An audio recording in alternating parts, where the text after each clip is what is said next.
So this workshop is called The Story of Yoga, and it's a history of yoga, but history, the word, I think, has associations in people's mind from high school or college that are dry and boring and filled with dates and facts. And this story, this history or herstory or story is not dry and boring. It's one of the least boring stories that I know of in the world.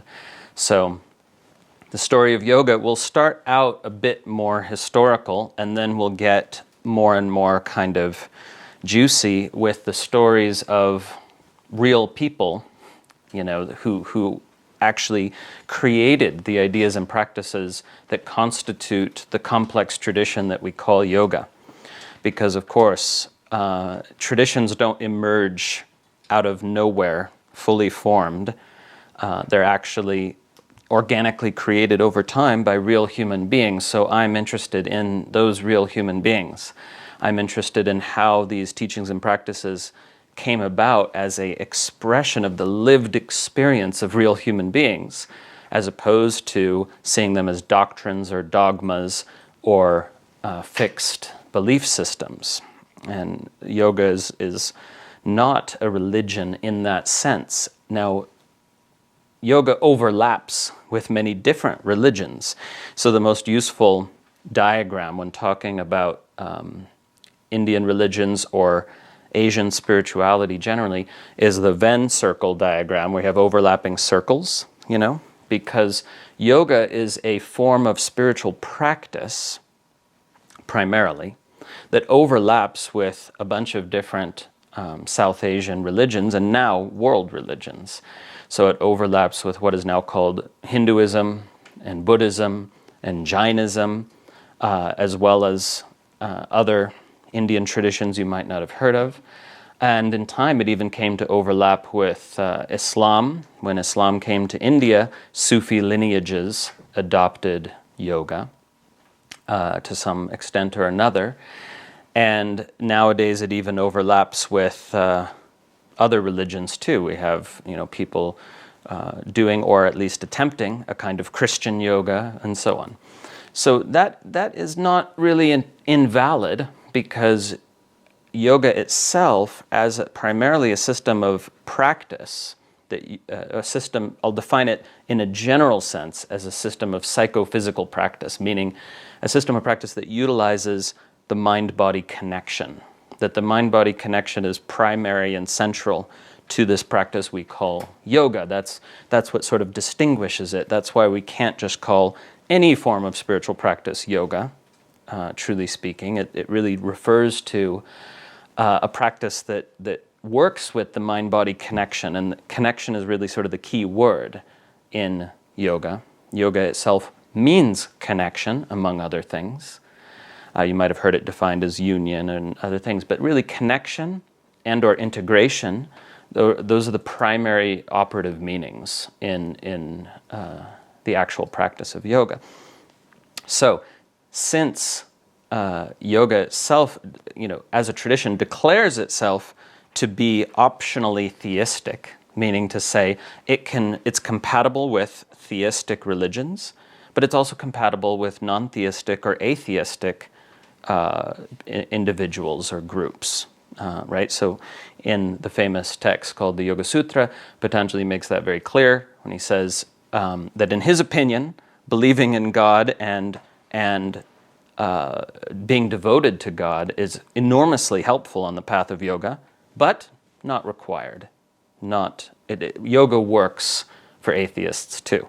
He just thinks it works a little bit less well, you know, a little bit less effective if you don't have the grace of God, which for Patanjali anyway was an important concept. We'll talk about other versions of yoga, of course. I'm just pointing out that it's optionally theistic, and that's why we get in pre-modern India, I mean, not just the modern period. In pre-modern India, there were also atheists, and some of them practiced yoga. So we get this Venn circle diagram then, where yoga overlaps with all the religions that were around in India at the time, as well as with no religion. You know, so some people practiced yoga not in a theistic context, and that's of course true today. But yoga was always a spiritual discipline. I want to be clear about that. So what's new in the modern period is people doing yoga in a non-spiritual way, meaning to say as an exercise regimen or something like that. That's completely new, because for all the history of yoga up to the modern period, it was a spiritual discipline. So that might raise the question for some of you, how can it be a spiritual discipline if it can be atheistic? Well, because the central sort of teaching or concept for yoga is not in fact God, but the innermost self, or essence nature. So if you're doing yoga in a Buddhist context, they just don't like the word self for reasons we'll come to. But they often use the term sort of essence nature, at least in tantric forms of Buddhism, or just pure awareness, right? The Buddhists who don't like who believe in no essentiality to anything, still talk about pure awareness, and that is precisely what some of the yogins mean when they say innermost self. What is that innermost self? It's your fundamental awareness of being. So your innermost self is not, as most Americans conceive it, some kind of special thing about you that differentiates you from others. It's not that at all, not in yoga anyway. The innermost self is precisely your fundamental sense of aliveness or being, which is the same in all beings. It's not personal. It's not unique to you, which is a bit odd because it's the most fundamental part of you. I mean, it's odd from our cultural perspective that the most fundamental aspect of your being should be entirely not unique to you. And it's also considered the most sacred aspect of your being, partially for that very reason that you share it with all beings, right? So even say a dog who can't reflect on their own condition, they can't sort of think philosophically, they can't sort of look back on their life and see how they've grown. They don't have that self-reflective awareness. But even a dog or another animal is aware, right? It has a sense of its own being. It just can't reflect on it in a sense, right? But it still has consciousness, right? So that consciousness is the same in all beings. It's just that humans have this self-reflective ability as well. Possibly others, maybe the whales are swimming around doing philosophy in their heads. It could be. How would we know? But certainly humans, that's all we know for sure, have this self-reflective ability, which in Sanskrit is called vimarsha, which means awareness touching itself, sort of folding back on itself and touching itself, whereas most animals and beings don't have that capacity. So, having said that then, just very briefly kind of putting out some basic concepts, that the central idea in yoga then, what you're attuning to in a fundamental way is this sort of ground of your being, is this essence nature, or inner self, right? And it's actually, in a certain sense, the simplest part of you. And the thing is that people don't access it primarily because they're overthinking it. They hear about it and then they try to find it. But you can't find the ground of your being as an object of awareness. Do you see what I mean? You can find everything else as an object of awareness. It's like hand. There it is. I'm aware of it. I focus on it. Oh, I feel it. I see it. Da-da-da. So anything you can find as an object of awareness, meaning something that you can focus on and see or feel or think about, if it's intangible. But how can you see the place from which all seeing is done? You can't. So when you go looking for yourself, you don't find yourself. And then people are like, oh, I must have got it wrong. Or maybe I don't have that special part of me that everybody else in the universe has. Maybe I'm the only one without an inner self.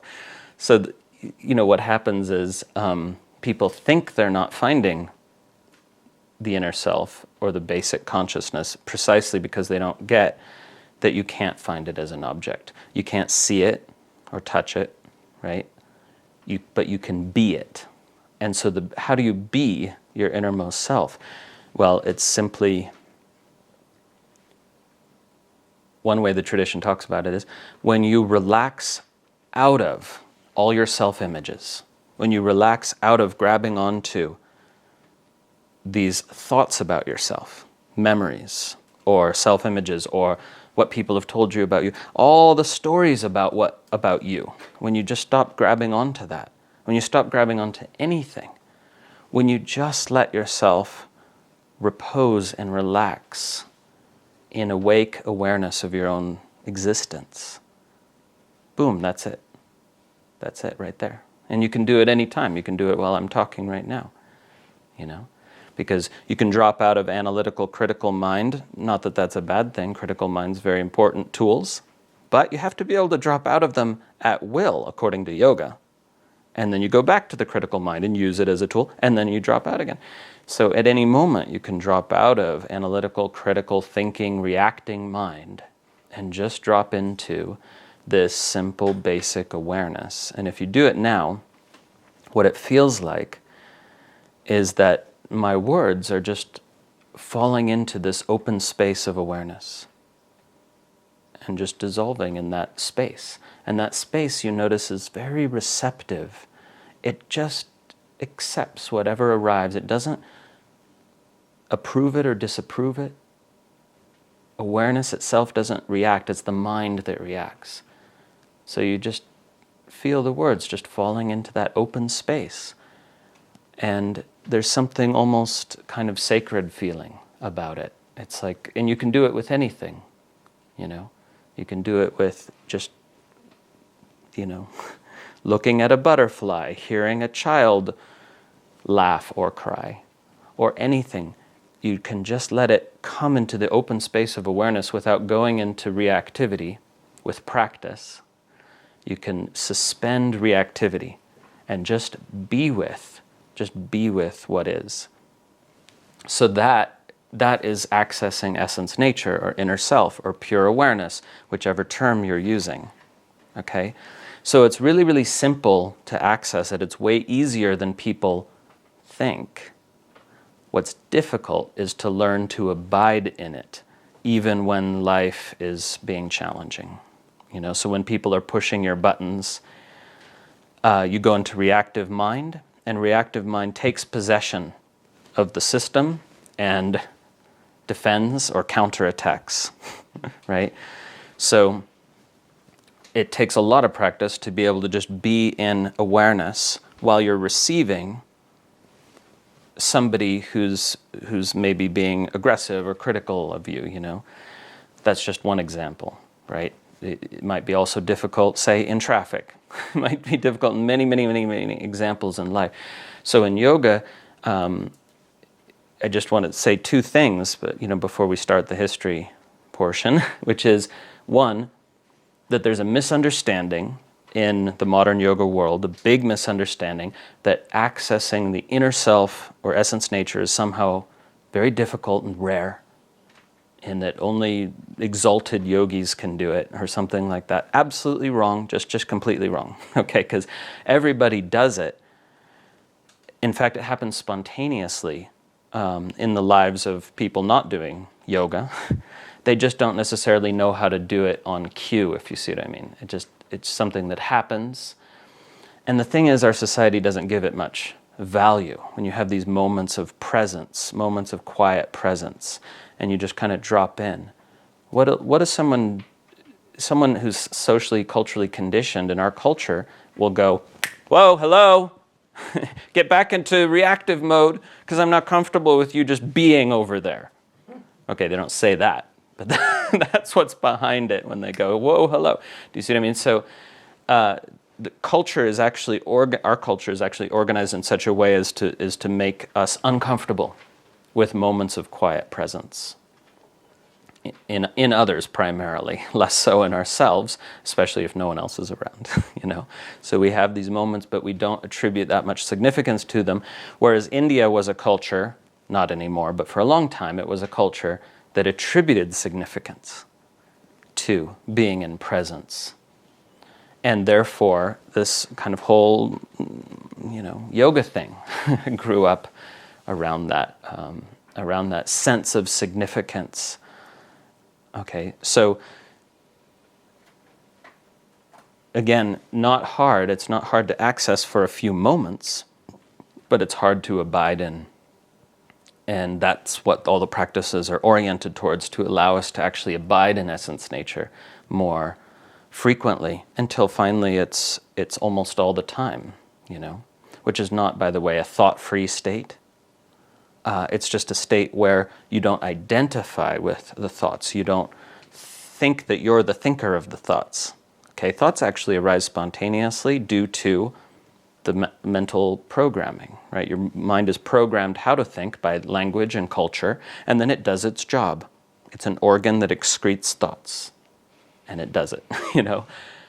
But you don't have to identify with it. You can be the awareness presence that picks up thoughts and uses them when they're useful to connect with others or to do something, and lets them be when they're not useful. You can be the awareness presence that, to use a specialized term, hosts everything in your experience. So the awareness presence hosts thoughts, it hosts feelings and emotions and sensations, and notice it never judges those things, because it can't. It doesn't even have the capacity to judge. It's the mind that has this judgmental capacity or faculty.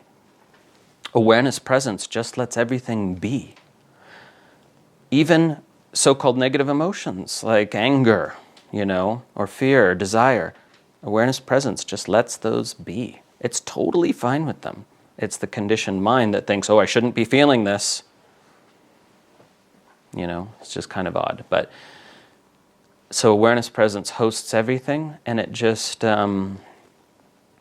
responds. It doesn't even respond. It just allows for the organic flow of the pattern of energy called thought or feeling or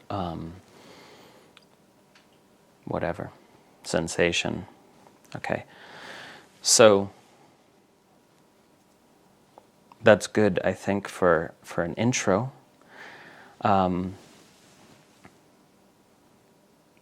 It's hard to say something that all the different branches of yoga would agree with, and it's always debatable when you're trying to do that. But you know, what I've just been talking about is something that represents a large majority of the way the different branches of yoga talk about this. They use different language and stuff, but part of what I try to do is find what is in common among all the different branches of yoga, because they disagree on so many things, but they agree on a lot of fundamental things, okay, like the goal of the path, that the goal of the path is being awake to your true nature and being free of attachment to all that is not your true nature.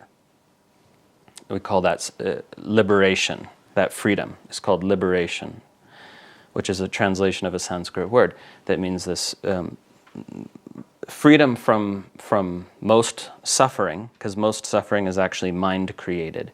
So freedom from mind-created suffering is freedom from most suffering. And how does that happen? Through freedom from attachment to all that is not your essence nature, all that is not your fundamental being, right? Which includes your body, your mind, your thoughts, your memories, as well as, of course, everybody else's, you know? So what does freedom from attachment mean? It means not grabbing onto, clinging onto, trying to control or manipulate, trying to keep any of those things. Thoughts, feelings, memories, desires, other people's or your own. It doesn't mean pushing them away either. That's called aversion. So yoga is, in many sources, defined as a kind of state of freedom from attachment and aversion, freedom from clinging and grasping, and freedom from pushing away.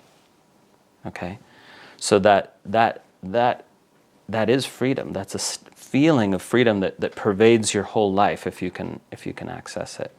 So most every branch of yoga agrees about why are we doing yoga? Okay, it's awakeness, to be awake to your true nature, and freedom. Like almost total agreement that that is the goal, and that those are two sides of the same coin. Okay. That leaves aside for now the fact that there's another sort of tertiary goal of yoga, which some people were interested in, which is basically how to be really good at life. Siddhi gets translated as sort of magical powers, but it's really, I mean, some of them are magical powers, yes, but it's also like things like charisma, how to win friends and influence people. It's that kind of thing. That's what Siddhi actually means, accomplishment, being good at life. So that was a tertiary goal in the sense that most of the sources agree that if that's what you want out of yoga, it will give you that, but probably this whole awakening and liberation thing will be next life. Like that is the general agreement. That that yoga can give you siddhi and bhoga, right? Ability to do life much more successfully according to the, standards of your culture. But that focusing on that pushes back the goal of liberation for obvious reasons, because you're grabbing onto something when you're pursuing siddhi, which is you're grabbing onto I want to be good at life, and I want everyone to know that I'm good at life, So that's not non-attachment, and it's also not a problem, right? Because attachment's not a sin. It's just what you eventually need to let go of if you want freedom and awakeness. Okay, but if you want to attain siddhi, fine.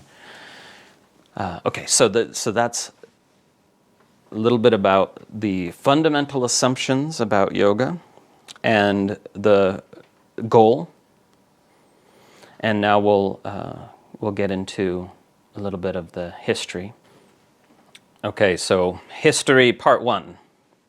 The first thing we need to do is some myth busting, because the common misconception is that yoga is 5,000 years old. Well, you hear different figures, 3, 5, 7,000, even more sometimes. Okay, so I'm a scholar practitioner, which means that I will not entertain or repeat propositions that have no evidence to support them. Okay, so that evidence, sometimes it's empirical and personal on the spiritual path, and sometimes it's hard evidence that everyone can look at. But if there's no evidence, well, we have to remain skeptical, right? So some people like to say, well, absence of evidence is not evidence of absence. Just because we don't have any evidence that yoga is 5,000 years old doesn't mean it's not. Well, obviously. Skepticism, true skepticism is being open, saying, I don't know, maybe it's 5,000 years old, maybe it's not. But that's different from asserting a proposition, you see. So why did people get the idea that yoga is 5,000 years old? Well, it's a bit of a long story, but here's the short version.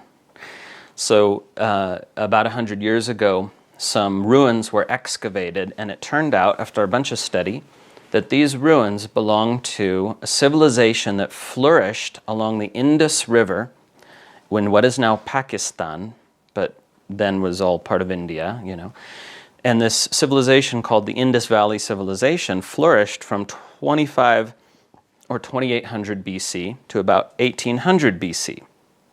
And these are in the notes for this course. You don't have to write it all down. I'll give you a PDF.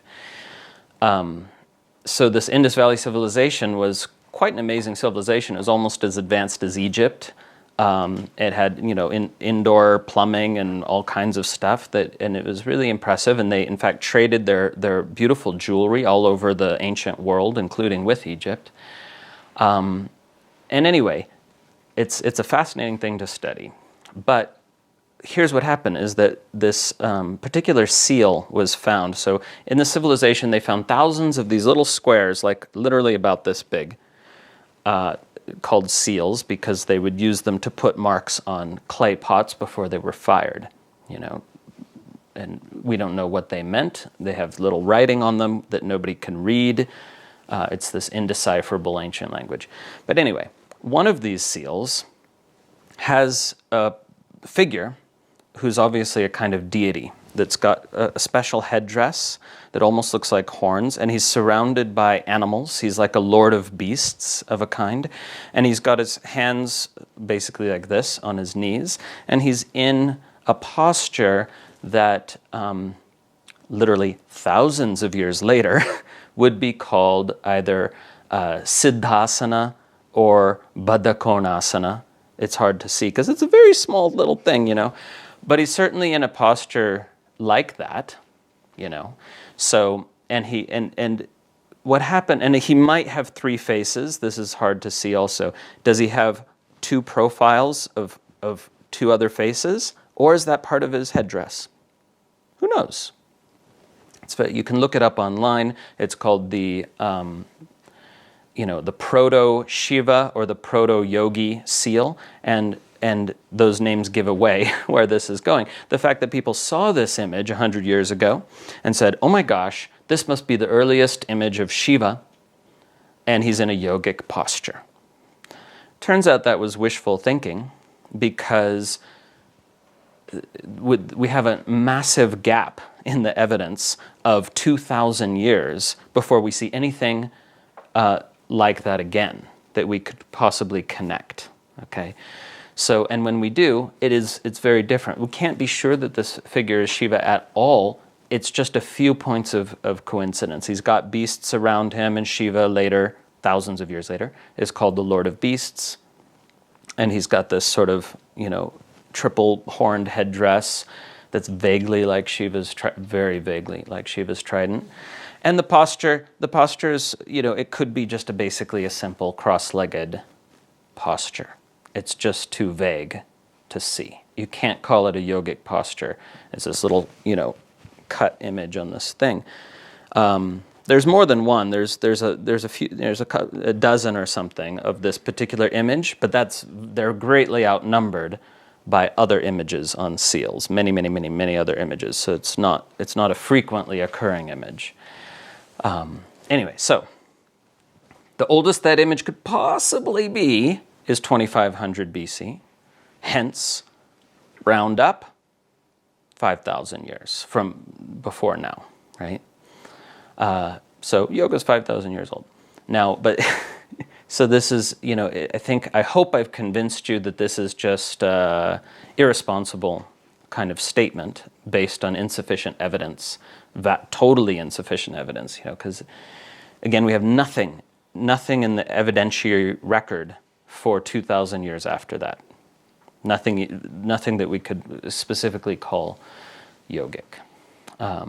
Okay, so when did yoga actually begin? Where does the evidence start appearing? Well, again, those are not necessarily the same thing, because we could have centuries in which it was happening with no surviving evidence. It's possible. But let's remember that starting from about 1500, India was a very literate culture. And I don't mean literate in terms of reading and writing, because that didn't exist yet, but they developed methods of memorizing orally composed texts and passing them on for generations. And the mnemonic science in ancient India is absolutely stunning. I don't have time to get into that. But this is what specially trained people could do. If you've ever seen a copy of the Iliad and the Odyssey, or if you can visualize kind of the New Testament, about how thick that is, these guys could memorize a text of that length, the entire New Testament, or the Iliad plus the Odyssey. They could memorize a text of that length and repeat it with almost zero errors, syllable for syllable. So it's like if you could recite the entire New Testament starting now, and a few hours later you're done, with only maybe one error in every 1,000 syllables. Right? So that mnemonic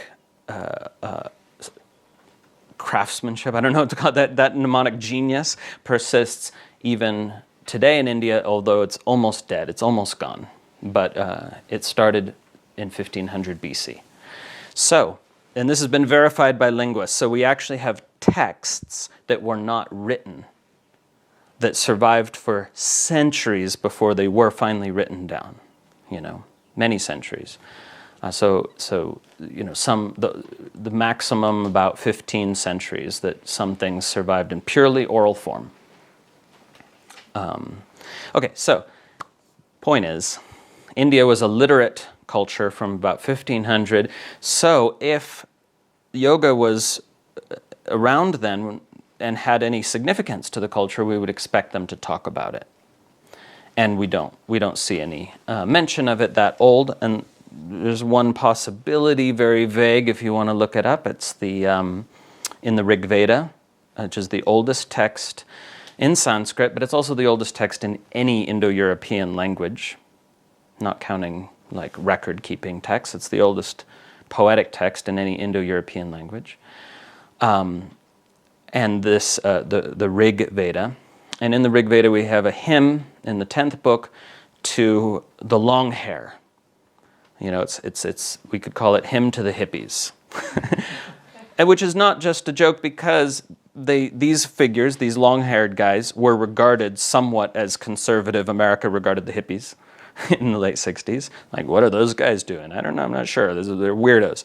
But anyway, these long hairs are said to ride on the wind. What does that mean? Could they levitate? Who knows? Lots of speculation on this very vague hymn that is like 1200 BC or 1000 BC. That they ride on the wind and they drink the cup of poison with Rudra. What does that mean? Is it a reference to alchemy? Again, who knows? They wear some weird clothes, or they go almost naked and they have long hair. And this is about pretty much all the information we get. So some people say, oh, those are early yogis. Maybe. There's just not enough to go on. But anyway, if you accept that as evidence, that would put the origins of yoga to about 1000 BC, or 3,000 years ago. So let's move forward just a little bit more. And we come to about 600 BC. Now we get abundant and solid evidence that continues all the way till now. Okay, so we have 2,600 years of continuous evidence of yoga. So if you're going to be, if you're going to base your assertions on evidence, then you would say yoga is about 2,600 years old, maybe a little more. Okay, so what is that evidence? Well, here we get into a little bit of a story. Before I even go there, I just need to note that we have misinformation circulating widely because of the politicization and nationalization of Hindu identity in the modern period. So what this means is that people who self-identify as Hindu want to claim yoga as theirs. Yoga is Hindu in origin, they say. And if you do not acknowledge yoga's Hindu-ness and Hindu origins, they say, you are culturally appropriating and you're being oppressing and you're being colonialist, and it's terrible. And I would absolutely agree with them if only it were true. That is to say, of course, yoga has an Indian, a South Asian origin, but it's not Hindu any more than it is Buddhist or Jain. And those religions are thought of as different from Hinduism by all scholars. Some modern Hindu nationalists say, oh, actually Buddhism is part of Hinduism, because the Buddha is the 9th avatar of Vishnu, or whatever other reason they want to give. But the vast majority of people and all scholars agree, no, we're considering these as different religions, Buddhism, Jainism, Hinduism, and yoga has its origin in all of them and also none of them. meaning to say its origin was extra religious, and it certainly came about in environments that didn't observe these religious boundaries, and certainly there was no notion of Hindu or Hinduism at the time yoga emerged. Meaning to say, nobody used the word Hindu, nobody had a notion of Hindu identity yet. That's a feature of the last 1,000 years. Okay, so the concept of Hindu identity, as it's understood today, can be traced at a stretch about 1,000 years back. Again, this is for those who rely on evidence.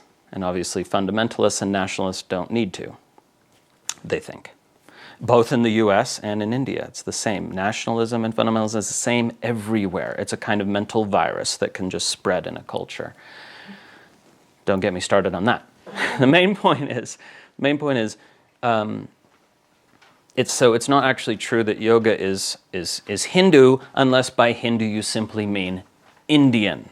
Then I agree. Yoga is Indian, for sure. And now it's global. But for most of its life, yoga is Indian. Now, but as we'll see soon, Buddhism, or the Buddha and his early movement, had as much to do with the formation of early yoga as anyone who we could maybe call Hindu.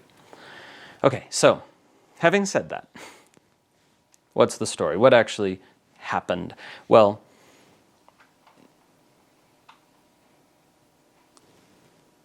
these Hindu nationalists that I'm talking about today, they want to locate the origin of yoga in the Vedas. And their influence has been strong enough that yoga teacher trainings all over the world say, not all of them, but a lot of them say the origins of yoga are to be found in the Vedas, these early texts that weren't called Hindu at the time, but are now seen as the bedrock of Hinduism, the Vedas, right? These are these Brahminical texts. If you've heard of Brahmin priests, they wrote the Vedas, and they transmitted the Vedas. So this has become a commonly circulated misunderstanding. Because if we are to locate the origins of yoga anywhere, it's not in the Veda, it's in what scholars call the Shramana movement. So that's what I'm going to explain now. So right next to you, right there, you've got a book, The Roots of Yoga, right on top. Yeah, there we go. If you could pass that up.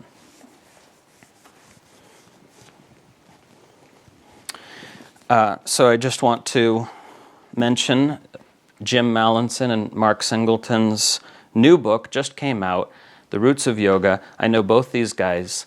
They're good scholars. And I especially appreciate Jim Mallinson, who studied with my teacher at Oxford, and I first met him there. But anyway, the reason I'm presenting this book is as sort of corroborating evidence of what I'm about to say. I'm so glad it's out, because I've been saying this for some years now, and finally I can point to a sort, look, you see, they're saying the same thing. But scholars have been talking about it for years and years. It just hasn't been published in a general public book, that the origins of yoga are in what's called the Shramana movement, not the Vedas. So I'm going to explain what the Shramana movement is. To understand why the Shramana movement happened, we have to learn that in around 9 or 800 BC, India developed cities and urbanization and specialization and everything that goes with that. So what happened at that time was called economic surplus. Agricultural surplus, which equals economic surplus. Why does this matter in a history of yoga? You're about to hear. It's super important. When a culture produces only just as much as it needs to feed its people, there's no surplus, and there's also no money, and there's no trade. Okay? When a culture produces more than it needs, economic surplus, then they develop money to represent that surplus, and then they have trade, and then they have specialization, greatly increased specialization, and then they have hierarchies, and then they have wealthy and poor, and then haves and have-nots, oppression, society as we know it comes about due to economic surplus, right? So this happened for the first time in the early first millennium BC in India. And what happened is this increased urbanization, stratification of society, the caste system, which was originally just a loose class system, kind of started getting stronger, and everyone needs to be in their place, And that led to some social challenges and health challenges, right? As you might know, urbanization in the ancient world meant much shorter lifespans and a lot more disease, because if you put a bunch of people really close together without modern sanitation, it's a shit show, literally and figuratively, and people have shorter lifespans and more disease. So what happened was, then, some people started ideologically rebelling against this relatively new development, A couple of centuries into this development, people are like, you know what?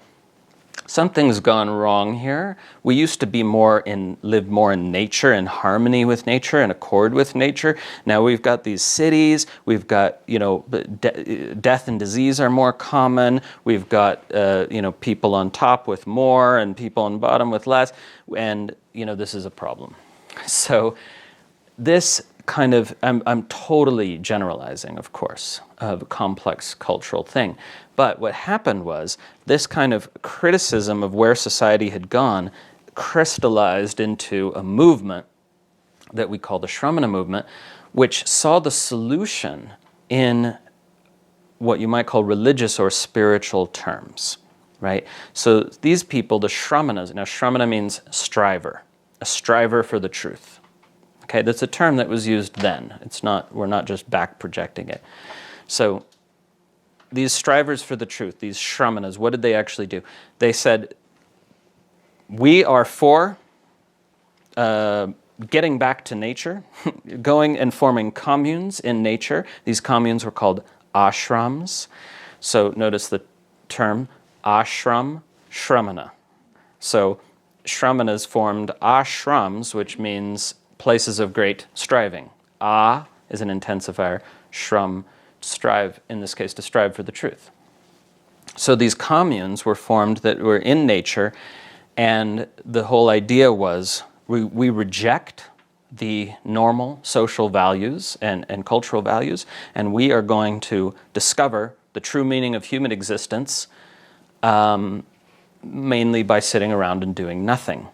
Now, so it's some parallels to perhaps to the hippie movement circa 1970, right? But the sitting around and doing nothing actually was a lot more involved in that, because what to others looked like doing nothing was actually doing psychophysical practices that were often very involved, but the body would generally be motionless while you did these practices. So what we have now of like yoga asanas in a vinyasa flow, nothing like that existed, and not for many, many, many centuries, So mainly people doing yoga would be still, okay? Not always in this posture, right? They could be in any number of different postures. They could be hanging upside down.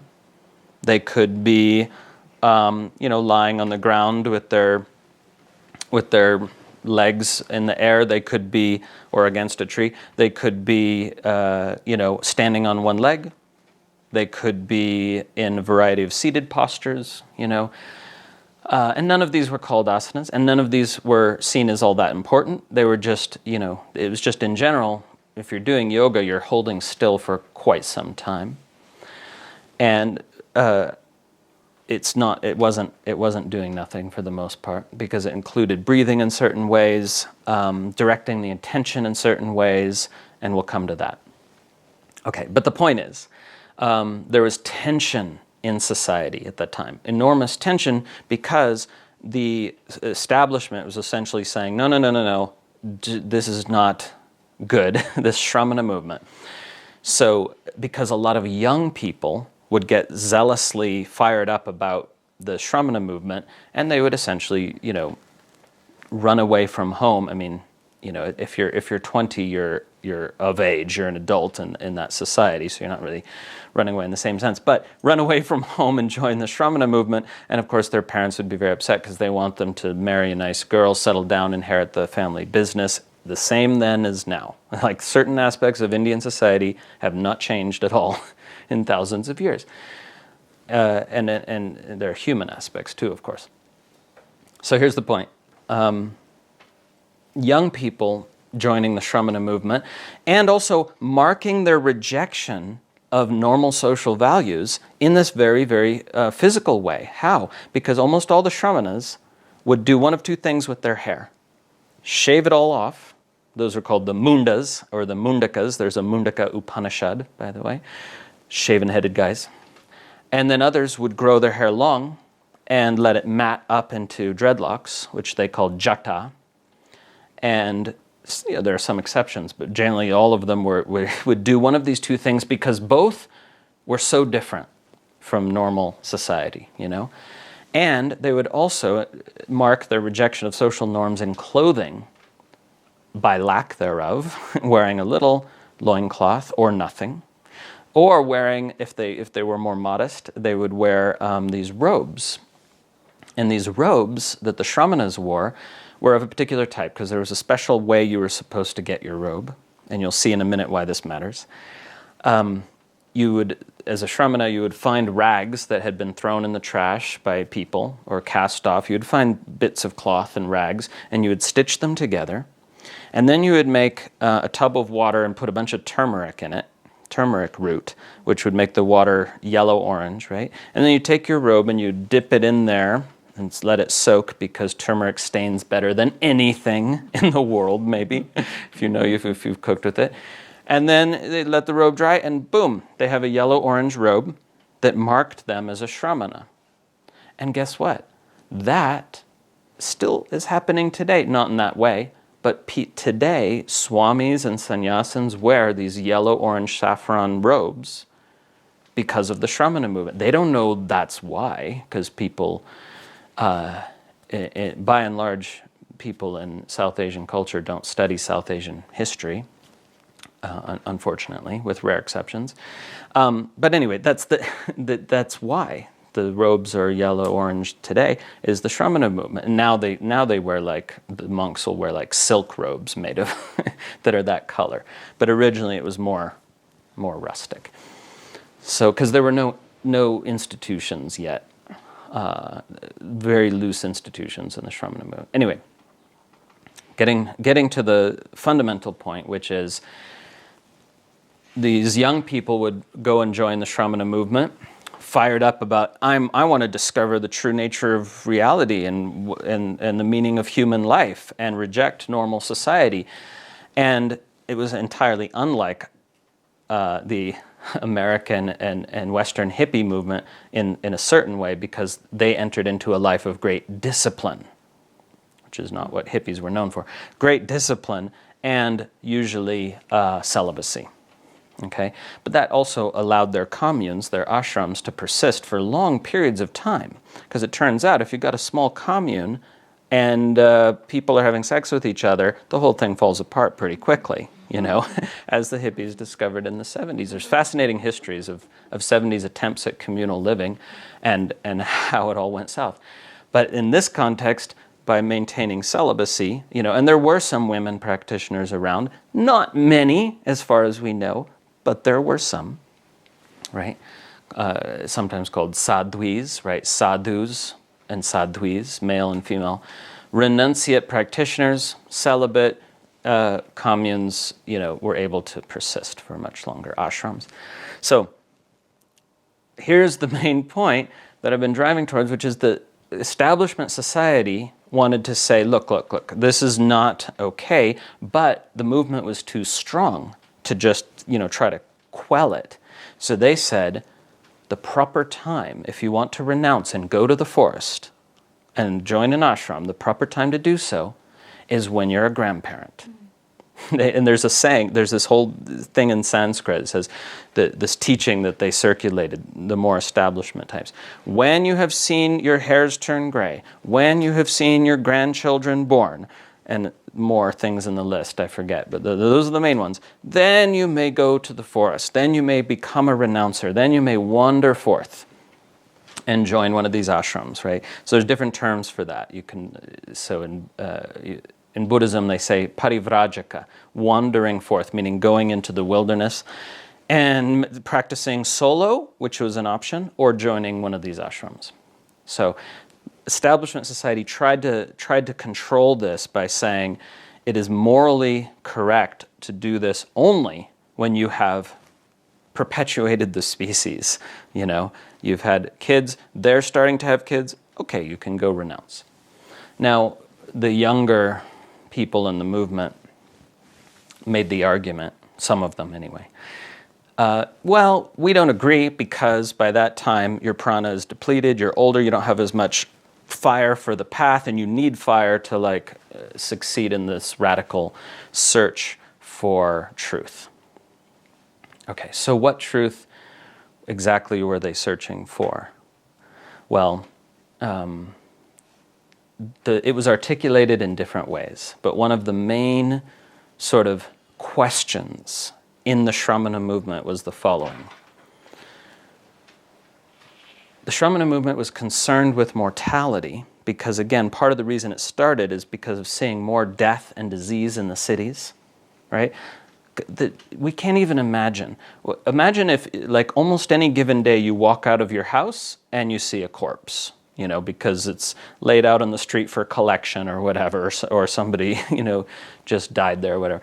It's like, if it's a common sight, you're not going to be able to ignore the fact of death the way people can in our society, right? Because in our society, death is obsessively hidden. We just don't notice how obsessive it is because we're so used to it.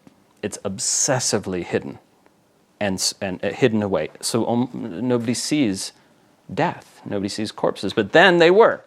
So you couldn't avoid it. And they were like, it made people ask, what's the point of life? Because when you're confronted with death, it's the natural thing for a human consciousness to say, well, what's the point of life if we're going to die? Very, very natural. So the way the Shramanas phrased it was more precise and fruitful than just saying, what's the point of life? They said, we know because the Buddha loved this and he repeated it, but it was a Shramana movement question. We find it in other sources too, but it was one of the Buddha's favorite questions in his seeking, which is, what, if any, is the meaning or point of human life? Okay, let me start again. It's hard to say. Is there a meaning of human life so profound that knowing it would make life seem worthwhile even in the face of death? That's the question. I'll say it again. Is there a point or meaning to human life sufficiently profound to make life seem worthwhile even in the face of death? So what the Shramanas wanted is to be able to face death full in the face and say, it's totally fine that we're all going to die. It's totally fine that I'm going to die because I've discovered something about human existence that makes it worthwhile, even in the face of death. And see, this is a very well formulated question, because what most people do is they find value in life by denying death, by pushing it away, by forgetting about it,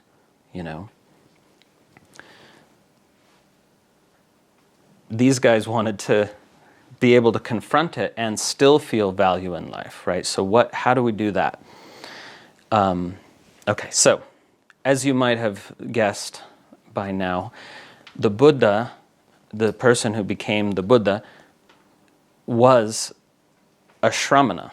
He was, in fact, a card-carrying member. He was a poster boy for the Shramana movement, just using those phrases colloquially, meaning to say he was a zealous adherent to Shramana doctrines. He developed kind of original ideas later, but he started out as, I'm 100% dyed-in-the-wool Shramana. So his early teaching that became Buddhism, as well as the early teaching that became Jainism, they are birthed by the Shramana movement. So the Shramana movement, I argue, Mallinson argues, other people argue, the Shramana movement birthed not only Buddhism and Jainism, which everyone agrees, but also birthed yoga. Now, there may have been little threads of vaguely yogic-like things around before that, but we don't see a coherent practice that we could call yoga before the Shramana movement. And the first people we see doing what we could call yoga, a psychophysical practice utilizing mind-body connection and breath exercises and meditation and concentration and holding still for long periods and going into silent retreat, all of that was there in the Shramana movement. It's fully present. Okay, so just to recap, practicing silence, silent retreat, practicing dietary restrictions, practicing meditation, concentration, breath exercises to attain sometimes altered or higher states of consciousness, sometimes more fundamental states of consciousness. All of that is there in the Shramana movement, and that's yoga. I mean, yoga added more practices over the years, but that's it right there. It's already there, and it's not there before. Not all of those elements, not even close. So just to clarify, this is how we come to conclusions as scholars, is we look at our sources and we see which explanation is the most persuasive or probable given the evidence, and the only way you can do that is if you don't have an ideological investment, you see. And this is the big problem in the debate between scholars and Hindu nationalists, for lack of a better word, is that the scholars have no vested interest. They don't care, really, whether yoga came from the Vedas or the Shramana movement or somewhere else. Whereas Hindus have a very powerful vested interest in proving that everything comes from the Vedas. And sometimes that gets extreme, like they argue that the Vedas encode, in secret code, information about physics and how to build a nuclear bomb, for example. People actually say that. Those are the extreme examples. But they certainly want to find everything religious and spiritual and philosophical in Indian tradition somehow comes from the Vedas, So the thing is, if you don't start with that ideology, then, and you're just open, that's not what you naturally conclude. Okay? So scholars use a principle called Occam's razor, which is all other things being equal, the simplest explanation is always the best. Sometimes all other things aren't equal, but it means to say, simplest means the most economical explanation. The explanation that accounts for the data in the cleanest way, with the least add-on bells and whistles, you know what I mean? This is the most economical explanation. So, when we look at the Vedas, and here I'm not counting the Upanishads after 300 BC, because those are full of yoga. But the early Upanishads and the rest of the Vedas, we find little threads of yogic ideas and practices here and there, but we don't find as any kind of a comprehensive or coherent thing that we could call yoga, and we don't find the texts using the word yoga in a spiritual way. It's a little confusing because the word yoga was there in the early sources in a literal way, where yoga means yoking horses to a chariot, right? And the reason you have to be very, very clear and precise in your thinking is because later, yoking horses to a chariot became a yogic metaphor, right? But it's very clearly a metaphor. They actually spell out the metaphor, as I will in a minute.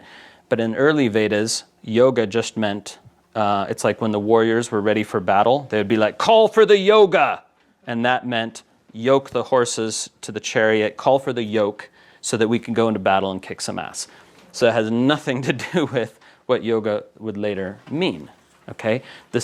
So words change their meanings over time, and if you're ideologically invested in a particular agenda, you can just ignore that fact, or you need to ignore that fact. Okay, moving on from that though, the point is that we find threads of yogic ideas in these early sources, but we find this coherent and complete thing that looks like yoga in the Shramana movement, with all the elements are there. Not all the philosophical elements, right? Because people were still very vague and inchoate, and they were just forming the philosophical ideas in the Shramana movement. Very, very, very vague. And the only reason we know about them is because, thank God, that the Buddha's words were written down so carefully, because he describes a bunch of different teachers in the Shramana movement, including surprising ones. There was a whole subsect of the movement that was materialist, meaning they argued only material reality is true. There's no soul, there's no spirit, we're just made of these 4 or 5 elements, and when we die, it falls apart and there's nothing. There's no after death. Those were called the Charvakas. They were part of the Shramana movement, right? But they were all meditating, because everyone agreed that meditation, sitting still and looking within and really deeply contemplating on a kind of beyond conceptual level, that somehow is the main way we're going to figure out the truth. That is the agreement that sort of united the Shramana movement, because what we find is that every single group was meditating, even these materialists, and they're the more extreme example.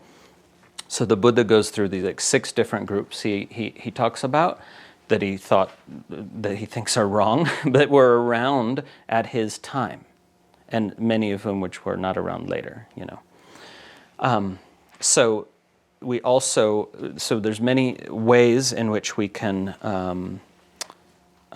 both from the Buddha's lectures, which of course were written down later, but due to oral tradition, preserve a lot of the Buddha's original words. And through other sources, right, like early strata of the Mahabharata, we find some information about these early figures. Okay, so point is that, and you can read more about it in the Roots of Yoga a little bit, and you have to look at extra Sanskrit sources too. You have to look at Pali sources, like the Buddha's lectures. So Shramana movement, gave rise to what was not yet called yoga, of course, but yogic practices and yogic theories of practice. Because even though the philosophy wasn't fully developed metaphysically, theory of practice was there, meaning to say body-mind connection, or rather body-mind spectrum, meaning to say this idea, which is new in the West, it's fairly new in Western philosophy, is very old there in the East, in India, because it was put in this way. The body is the most tangible expression of mind. Mind is the least tangible expression of body. So that's to say a spectrum, right? So again, body is the most tangible expression of mind, and mind is the least tangible expression of body. So if you contemplate that, you realize, wait a second, these guys weren't just talking about a mind-body connection. They were saying this is all one thing with these different aspects to it, and a kind of gradation from coarse to subtle, from stula to sukshma in Sanskrit language. So that means that everything that happens in the mind, especially repeatedly and persistently, is going to affect the body somehow, right? And Western medicine is just starting to acknowledge that with the word stress, where stress means stuff that's happening in your thoughts and emotions is affecting the health of your body. That's all stress means. That's what the word is trying to point to, right? So, and it's a catch-all term, right? Because they still don't know very many specifics about how mental emotional states impact bodily health, right? In Western medicine, don't really understand that, but they say stress. But by the same token, things you do with your body can affect your mind, right? And that's also important. And so that's the rationale by which we even have asanas today. They didn't have these asana sequences back then, and they didn't have more than, about a couple dozen specific asanas back then. But the idea that what you do with the body affects the mind. Now, for them, it wasn't so much physical postures back in the Shramana movement, it was more breath. Breath is something you do with the body that affects the mind. So how did this come about? Well, in the context of this mind-body connection, they were like, okay, wait a second. We've noticed, I'm simplifying it here, we've noticed that when we're anxious, we breathe in a certain way. The breath is higher in the chest, it's more shallow, it's more rapid, it's more ragged. And when we're contented and at peace, we notice our breath is deeper, more regular, more smooth, and even. So wait a second, does that mean, because mind, body, both ways, does that mean we could change our breathing patterns and thereby change our mental emotional state? Lo and behold, it's true. You can. You can make yourself more anxious if you want, right? By how you're breathing. And you can make yourself calmer, right? And this was one of the central discoveries of early yoga. And it's one that, curiously, is still not being taken fully seriously in modern yoga. People talk about pranayama, and they do pranayama, and they'll do, rapid breathing or certain kinds of pranayama. But if you really understood the principle, you would use it in your everyday life, not just in yoga classes. Meaning to say, you would realize, holy cow, in 5 minutes of deeper, slower, more even and smooth breathing, I can totally change my mental emotional state in 5 minutes. It's a magic key that it's, to me, stunning that millions of people are not doing this, right? Because what happens is you get, in your day, you get a kind of mental momentum, mental physical momentum of I'm getting stuff done, and you don't think you can check that. That's one reason. And it's a kind of trance. And this is actually how yoga talks about it, that people get into a trance, and in trance you can't remember what really helps.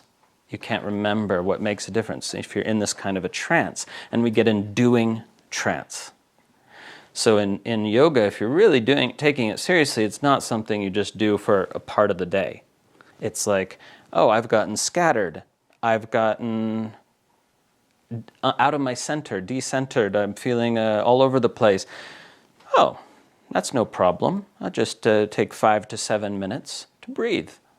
Problem solved, And it works every time. It doesn't always, of course, bring you to the exact same place of peace and contentment, right? But it always works. It always improves your mental emotional condition, makes you more centered, grounded, calm, able to see other options, right? It's part of what yoga does. It expands the possibilities, right? So, anyway, that's my little pep talk for that particular practice that these guys discovered way back then. So pranayama, in a very basic sense, not these complex pranayamas you get later, but a very basic sense of pranayama was there in this early period of the Shramana movement. Okay.